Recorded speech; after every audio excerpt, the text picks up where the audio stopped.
adanya pasal khusus untuk rancangan undang-undang aparatur sipil negara untuk mengakomodasi honorer lulusan SMA. Let's go. Wah, ini kabar baik emang nih. Nama yang dipakai koalisi partai pendukung bakal capres Prabowo bisa menjadi bumerang buat mereka, buat Prabowo CS. Koalisi Indonesia Maju, nama tersebut itu sudah pernah dipakai ketika Pilpres 2019.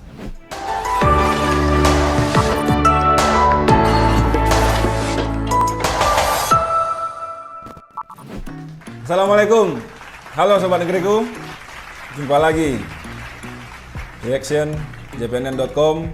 Ada cerita di balik berita. Bersama gua Ade, bakal hadir nih 5 berita terpopuler pekan ini. Langsung aja ya.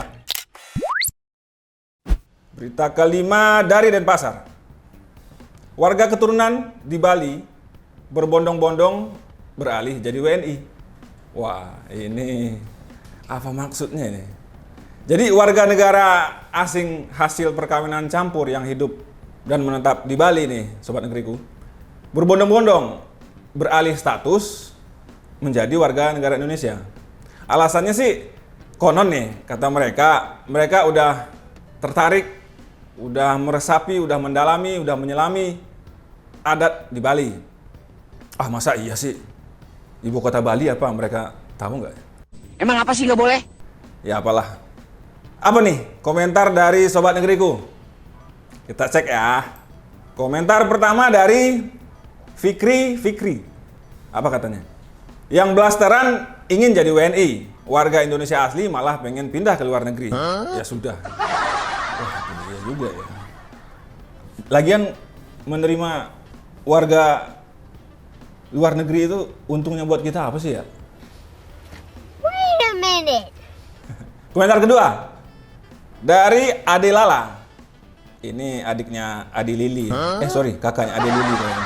Nasionalisme mereka tinggi. Semoga bisa menjadi generasi muda yang bermanfaat untuk bangsa dan negara. Wah, merdeka! Nasionalisme mereka tinggi demi bangsa dan negara. Bangsa yang mana, negara yang mana, kawan? Itu dari Ade Lala. Sobat Negeriku, berita keempat. Dari luar negeri. Dari Cina. Cina merilis peta baru. Negara lain diharap pasrah. Jadi, negara adidaya Cina mengharapkan seluruh dunia menerima dengan ikhlas klaim teritorial sepihak yang tergambar dalam peta baru yang mereka rilis. Surprise. Juru bicara Kementerian Luar Negeri Cina, Wang Wenbin, mengutarakan harapannya agar setiap pihak tidak berlebihan dalam menafsirkan peta itu. Wah, sorry bos, ini masalah wilayah ini masalah peta nih, panjang urusan ini bos. Nggak bisa harap-harapkan menerima saja kami. Emang siapa banget Anda? Kita masuk komentar ya, Sobat Negeriku. Komentar pertama untuk berita keempat itu adalah dari Master Chu. Wah, ini orang Cina kali ini. Klaim sepihak. Nanti lama-lama negara orang juga dibilang bagian dari negara merdeka. Serakah nggak sih? Wah, saya malah mendukung yang serakah-serakah, Master Chu. Semakin berkuasa, otomatis orang akan makin serakah. Iya nggak sih? No! Nggak tahu lah Sobat Negeriku. Komentar kedua dari Feli Siani 34. Negara sok kuasa seperti ini nih yang bisa jadi bibit perang. Tul! Diam-diam menghitung wilayah tetangga untuk dirambah. Ngeri gerak-gerik Cina ini. Ya kita lawan lah. Perang kita. Perang itu kan nggak harus dengan senjata, tapi dengan pemikiran, dengan karya. Sip, Sobat Negeriku, kita masuk berita ketiga.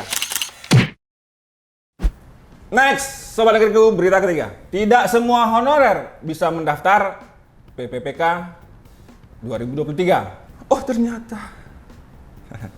Pemerintah Provinsi Sulawesi Tenggara membuka lowongan pegawai pemerintah dengan perjanjian kerja atau PPPK 2023. Formasi PPPK 2023 di Pemprov Sultra sebanyak 4.000 503 kuota.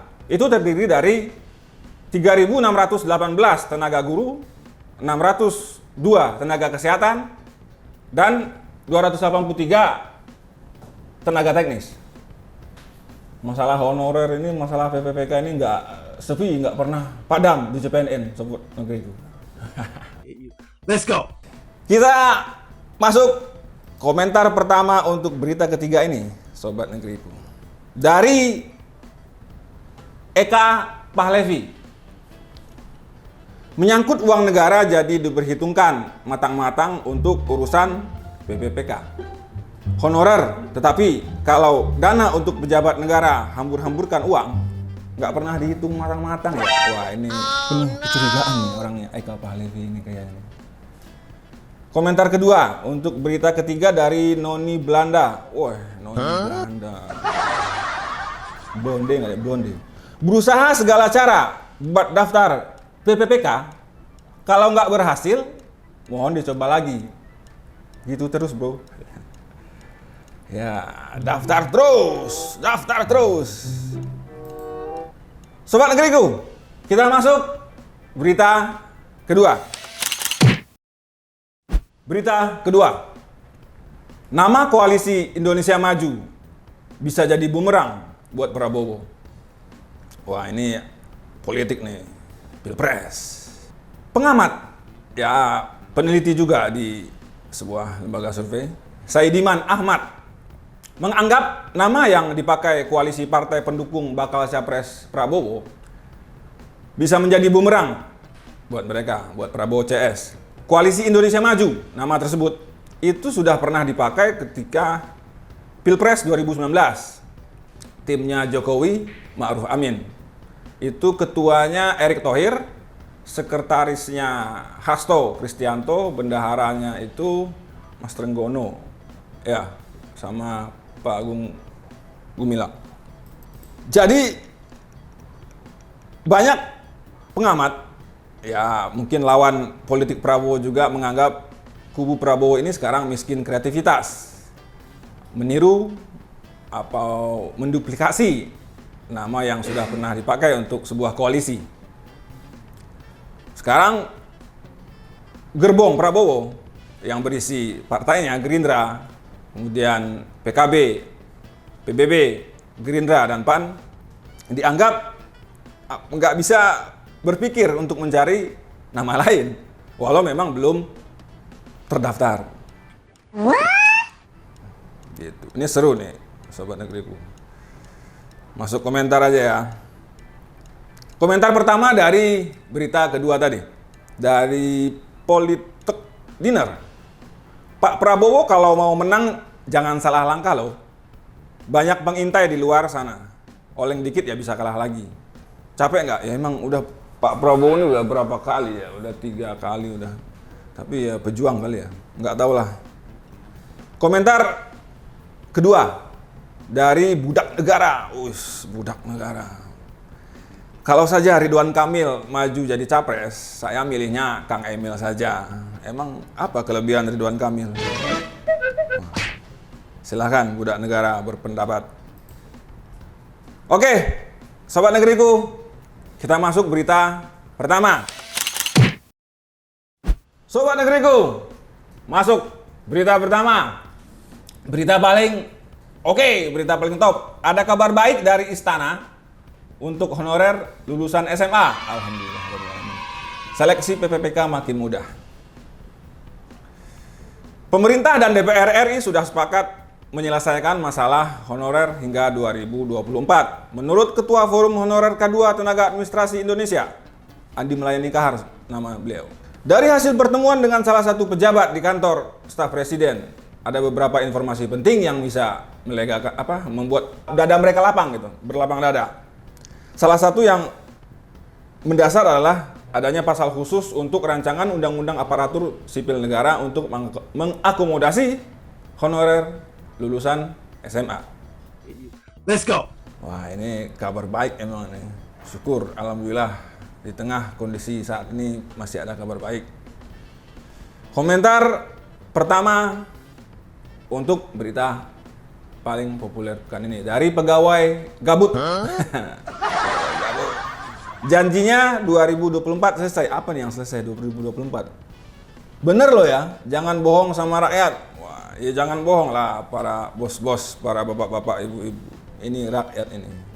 Itu komentar dari pegawai gabut. Satu komentar lagi. Dari Hanifah Suci. Kau yang memulai, kau yang mengakhiri. Kau yang berjanji, kau yang ingkari. Ini lirik lagu buat sering umbar-umbar janji pada honorer. Hanifah Suci bisa aja. Sobat Negeriku, itu 5 berita paling populer dan komentar paling terunik yang bisa dirangkum tim kreatif reactionjpnn.com. Sobat Negeriku, itu tadi 5 berita paling populer pekan ini. Jangan lupa ya, like, comment, and share jpnn.com. Tetaplah tunggu kami di reactionjpnn.com berikutnya. Gua pamit. Assalamualaikum warahmatullahi wabarakatuh.